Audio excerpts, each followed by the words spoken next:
Welcome back to Quid Pros Quo. I'm Rin, And I'm Issa. and this week we're talking about our New Year's resolutions.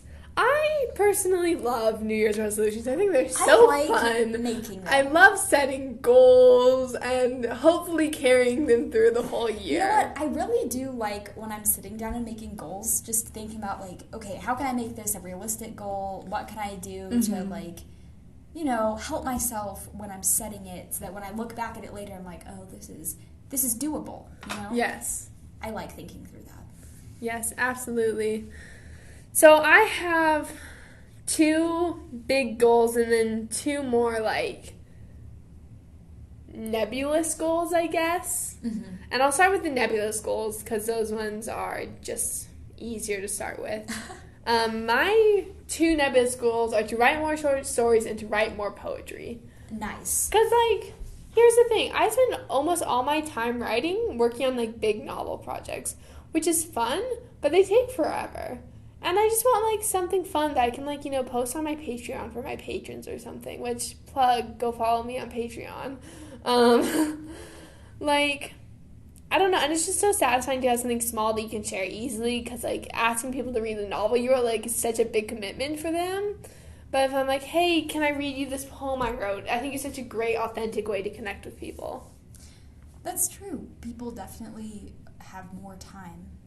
Well, not more time, but they are more have willing more to lend time. availability to read in smaller chunks and pieces. So short stories and poetry are a very accessible way to share your work. Accessible, that's a good way to put it. How about you? What are some of your goals? My goals, well, in no particular order at all. I plan on actually submitting things to the writing group. Ooh, yes! Oh my gosh. Hype. So that, again, is nebulous because you don't have a specific plan to achieve it. Well, it depends on my other goals, Yeah. Which are maybe to restart this project that I've been working on. Mm-hmm. And then outside of that, I also have a goal to write more poetry. The way I'm going to achieve that is by taking my poetry class that I'm signed up for. Oh, fun! Yeah, so That'd I'll be so probably good. be forced to write poetry. Probably. But it should be a good sometimes I need the scheduled writing that is scheduled by somebody else, like a professor. Yes, that you can't escape. Because Exactly. sometimes it can be so easy to escape the own goals and stuff you set and time you set. That's so true, because I'm good at negotiating with myself and saying these goals could be achieved later. Exactly. But when somebody else sets them for me, I tend to follow them much more strictly. But anyways, even outside of that, I want to just explore with reckless abandon, both poetry and in short stories and in longer works.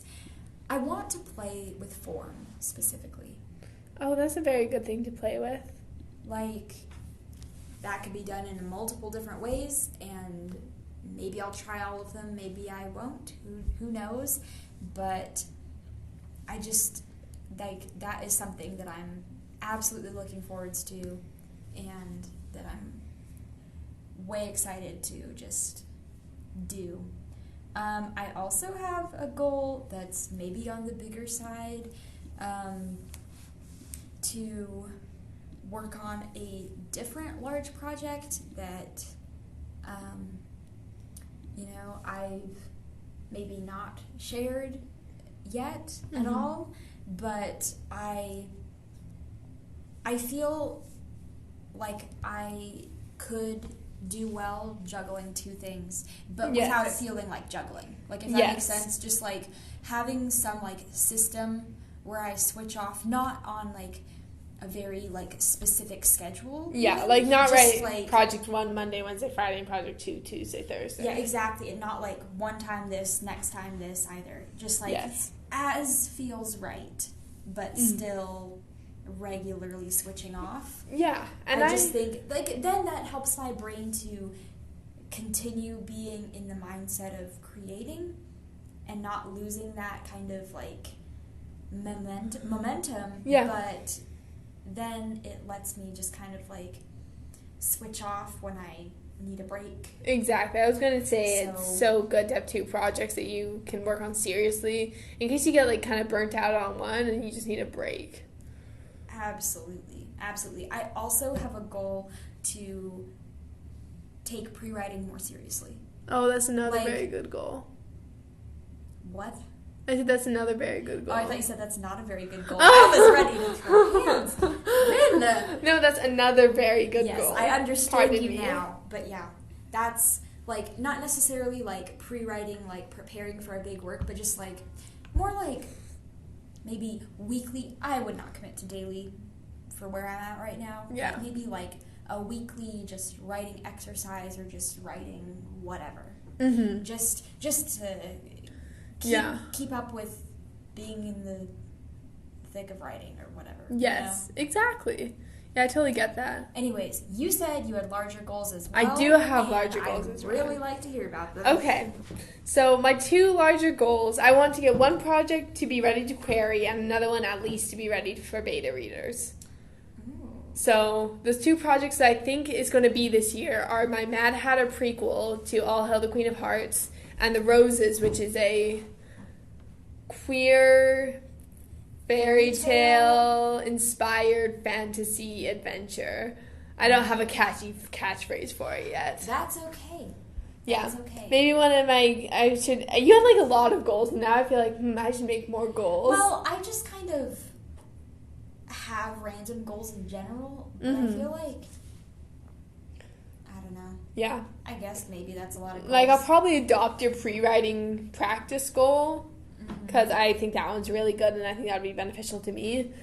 But I'm like 30K into The Roses right now, and just about 50K into the Mad Hatter story. So you're trucking along. So I'm like, it's going, and it's going to be my two projects that I'm going to switch off, just like you're switching off on yours. That's so healthy to do. Yes, right? Say, like, it is healthy to not just be, like, holed up, committed to one thing. Now, obviously, whatever process is whatever process, and this does not have to apply to everybody, but I'm glad that you feel comfortable doing this. Yeah. That you're liking it.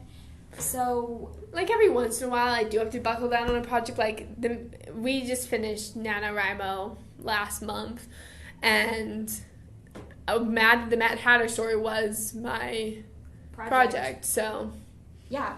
Well, there are always going to be exceptions, aren't there? And actually, by the time we air this episode, I hope to be several, 10,000 more words into each project, just so we record them in advance. You can easily do it. Yeah, I think I can do it too. Easy.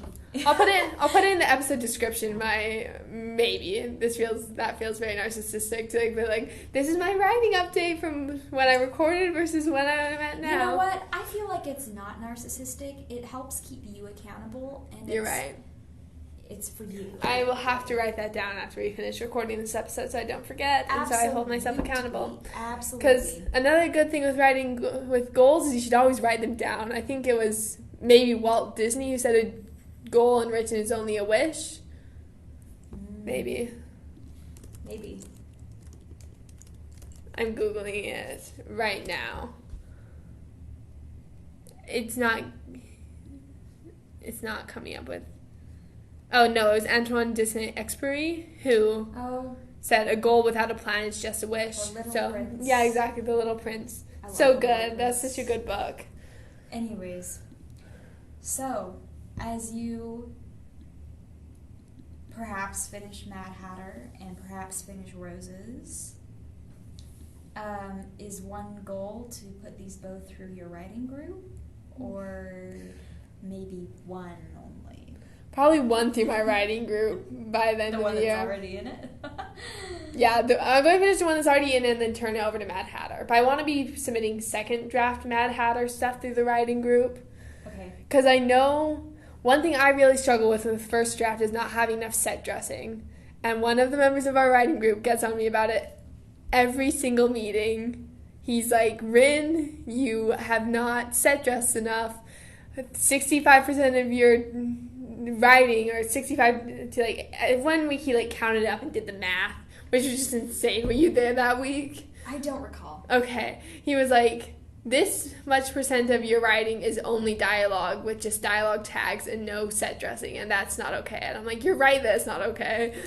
So I want to submit something with set dressing. Second draft through the writing group. Of Mad Hatter, maybe? Through the writing group after I finish the first draft of Roses through the writing group. Right. So I'm saying like maybe like a sub goal or whatever is the second draft of Mad Hatter. Yes. And then I think after the second draft of Mad Hatter, it will be ready for beta readers is the goal. Okay. And then it will go to beta readers, and that will be my third draft. So, in the occasion that you finish both of these things, do you have some, like, I wouldn't call this necessarily, like, a goal, but do you have other anything projects up and coming, or, like, maybe you'll think of something, I have so much I need to get done. Like, I want to go back to my Cosmos collapsing story that I mentioned in the last episode with the space lesbians, because I got burnt out on that because I was just rebooting it and writing the first few chapters over and over to try and get them perfect, and I'm like, I just need to, like... Draft. Yeah, I just need to write. So that one, I am still so in love with my Manu and the Mermaids, like, Polynesian twist on the Little Mermaid fairy tale I'm writing. I'm so excited about that one. I have this one, like, webtoon idea that I'm just trying to find an artist for. I don't have art skills, and I would really like to make a webtoon, like a webcomic.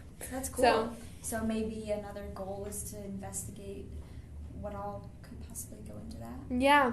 So anyways, I think brainstorming goals to set is almost as fun as achieving them. Exactly. I love just like I love writing down things to do, and I also love not doing them. Yeah. Well, you know what? At the end of the calendar year, we can check back in and see. I think we should do quarterly check-ins for how we're doing our goals. That's actually probably better because I don't know about you, but my goals are in flux constantly. Yes, me too. Because I actually, you were talking about your goals. I swear I was listening, but I also brought up my monthly goals from this past year. And some of them I achieved. For example, I finished the Aaron Ascending manuscript, which is the precursor to Cosmos Collapsing. I finished that in January. And then I was doing draft 2 and editing Queen of Hearts in February and March, and just getting those to like beta readers. Mm-hmm. In April, I did Camp National Novel Writing Month, and I wrote the first draft of Asphodel, which is the Greek mythology dystopia. Mm-hmm. May and June, it kind of went off the rails. July met one of my goals, which was publish All Hail the Queen of Hearts. I did do that. But then since then, it's gone off the rails except for November, which I did NaNoWriMo with the Mad Hatter as I was planning. So I met like half my goals last year. And I would like to meet again at least half of them this year. Nice. Yeah. We're going to see how it goes. So I'll probably like do a monthly breakdown of how I need to do it, because like a goal, like Antoine de Saint-Exupéry said, a goal without a plan is only a wish. So I'm going to make a plan to actually achieve these goals. I wish you well on that. Thank you. I wish you well too. Do you have any more goals you want to talk about before we wrap up and what we talk about what to expect next year on Quid Pros Quo? Ooh, I honestly can't think of any more goals. Honestly, by the time the episode airs, they might be very refined from what I said today. Yeah. So, yeah. Whatever. We'll just put a description. We'll put your stuff in the description too. Yeah, that'd be cute. Let's do it. Okay, so here are a few ideas that we're going to bring to the podcast next year. We're thinking once a month case studies of books or TV shows or movies. Yeah, just to look at like techniques that are employed. Yeah, because like writing is not just writing in novels, it's also screenwriting, and like I mentioned, it's like maybe writing for webcomics. Like absolutely, there's a lot. There's just so much. So we want to do case studies and just like explore the work of other people. So it's not just a podcast about us, it's really more about the writing world. Yeah. Yeah, so that is a once a month thing that we are hoping to begin featuring. Yeah. And if we decide the load of consuming so much to review it is too much, we'll take it down to once a quarter. Or once a quarter even. Yeah, I think that would be good. We'll see. We'll see how it goes. Yeah. We'll try it. We'll see how this is experimental. Then the next idea we have is these Don't Get Me Started episodes where we'll just take a writing topic and we'll just talk. We'll just chat. It'll be a real, like, just conversation. Not that these aren't. Yeah, but these are, like, somewhat scripted. Like, we have notes. We do have notes of things we wanted to hit on, and I think it could be fun to just chat and see our opinions form in real time, or just, whatever we think, and just let the conversation take its natural course. If you have a topic that you want us to do, you should DM us on Instagram at QuidProsQuo. We will put this in the caption of this episode as well. Yes. And then the final thing you can expect next year is quarterly check-ins on our goals, as we just decided this episode. Absolutely. We might have other fun things in store as well, but we will have to do some preparation first before we see what might or might not work. Yeah. But anyways, this has been Quid Pros Quo. Thanks for joining us in 2021. We'll see you next time in 2022. I'm Rin. And I'm Isa. Thanks for listening.